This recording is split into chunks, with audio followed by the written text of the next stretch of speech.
Well, hello everybody. It's Danny Wanda back from Pecan Grove. We did a video here a while back on does aloe really work? You know, as far as putting it down and putting seeds on it. People kept sending me a video about a guy who was saying that he could use an aloe and in 15 days he had tomato plants this big and all that kind of stuff. And then we did a video to see, you know, if it's true. If it's true, it's true. Hey, I'll go with it. So y'all watched me in the video. I put aloe in every one of these pots, and I dropped 2 tomato seeds in each one of them. Now, the tomato seeds were a few years old. I give it that. I had 0 germination in 9 days. I mean, there's 0. And I dug around in it, couldn't even find the seeds. I don't know if they rotted. I don't know what happened to them. So what I plan on doing today is I have some red snapper tomato seeds from Hoss Tool that we got a couple of years ago, and I'm going to try the red snapper without any aloe. Now when I dug into there to check the seeds, the aloe had dried up completely. It was just a little thin piece of paper stuff, no seeds. So I'm going to try the red snapper now without the aloe. Now, some people are going to say, oh, it was too cold. It was not too cold. I had this thing covered up. It was in a warm location. I had plastic over the top of it. As a matter of fact, every one of these pots, I had board laying on top of it, and every one of these pots had a ring around it where they were sweating and staying warm. In here, I had some water in the bottom of it here. The water never got cold or anything like that. So, I mean, I know that you feel of it right now. It's not cold. These pots are black. They absorb the heat. This was sitting in the full sun. So that wasn't the issue. Now, it could have been the simple fact that the seeds were, you know, they were several years old.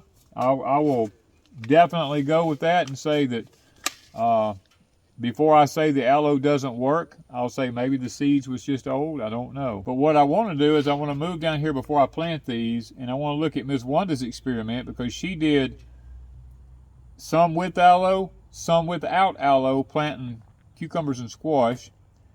And I want to look and see what, and then she did some radishes, some with and some without. And we want to look and see if it really made a difference in her planting. All right, now Miss Wanda did an experiment here. She kind of like had a line drawn through here, right here. This side she had aloe on, these seeds. This side over here she did not put any aloe on.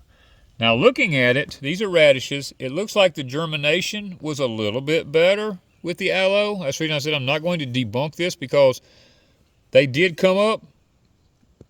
Are they any better looking than the other ones? And maybe a touch, but not enough to say that the aloe really was like a super, you know, something super that really happened. So with the radishes, it's a definite, they didn't as many come up where the no aloe was as they did where the aloe was. But it looks like the aloe did a little bit better than the non-aloe. Now let's look here at the Hoss Tool trays that she planted in.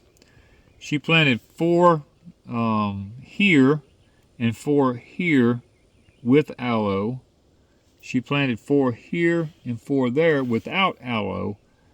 And to be honest with you, there's one here that didn't come up and one there that didn't come up. But other than that, I can't really see any difference between the two of them enough to say that the aloe made a huge difference or not, because most all of them pretty much look the same.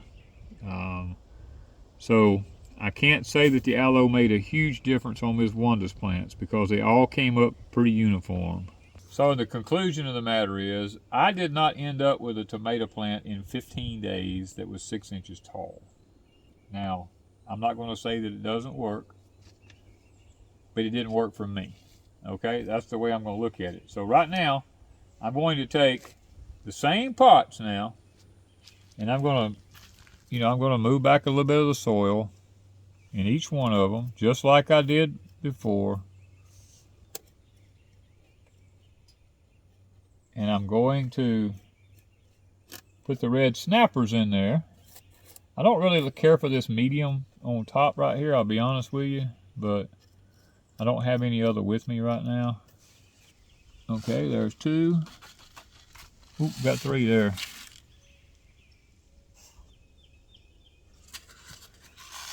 These seeds have a clay coating on them.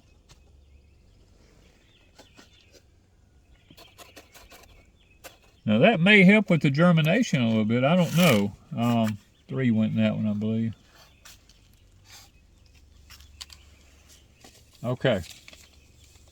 So we're going to see in 15 days, do we have 6-inch plants? We'll see. With the coating, see if that makes any difference. Yeah, I didn't realize these were coated. I didn't even look in the pack when I opened it. But these have a clay, looks like clay, like a clay coating on them. You always want to make sure you got good soil contact with your seeds. I'm not covering them up very deep. I'm not packing it. I'm just making sure that we have good soil contact. And I have water in the bottom of it, so these are wicking water up. They're staying damp. So we're going to see about that. This might be the trick. The clay coating might be the trick, guys. We're going to cover it back up with the plastic. I have the plastic in the Ranger. Well, I mean, yeah, that's over there. I'm going to cover it back up, put it back out in the sunshine, leave it in the water like it is. Keep just enough water that it can wick up and stay damp, but not wet. And we're going to try one more time to see what kind of results we get. Because, I mean, I love doing this type of stuff because it lets me know if there's an LCE, a life-changing event, was to take place. I don't have to experiment because I've already done it to know just how well something's going to work. Okay, so like I said, the other seeds were old. These seeds I just planted were a minimum of 3 years old, but they have a clay coating on them. So we're going to see, without the aloe and the clay coating, does older seeds stay viable? The other seeds definitely did not. The reason I do these types of experiments is because it's better to know up front if your older seeds are going to remain viable. Now, these seeds that I've had, they come from a company. You know, both of them come from companies. And one had a clay coating, one did not. Does the clay coating protect the seed over time? It's possible that it might, that the seed doesn't dry out and lose its ability to germinate. And another thing that really pops into my mind that's a big concern to me is people who buy these seed packets that's supposed to be good for 30 years and all this kind of stuff. And what happens if you get down there in 30 years and you need those seeds and you take them out and they don't come up? You know what I mean? You know what I'm saying? I mean, that's why I experiment. You know, those other seeds were, I don't remember the exact year because I don't have the pack on me, but they were several years old and none of them come up. So I probably will do away with them. You know, I probably won't keep them. And as a person who, saves their own seeds, I would like to know, I don't want to have a whole seed bank of seeds in my thing and they're like 10 years old and half of them are no good, especially tomatoes. And I have enough tomato seeds to plant an entire county just about. So I need to know if my seeds are good. So guys, continue to watch us and watch the experiment so that you'll know for yourself. I mean, there's no sense in all of us doing it, so I'll just do the experimenting for us. So thank you guys from Pecan Grove.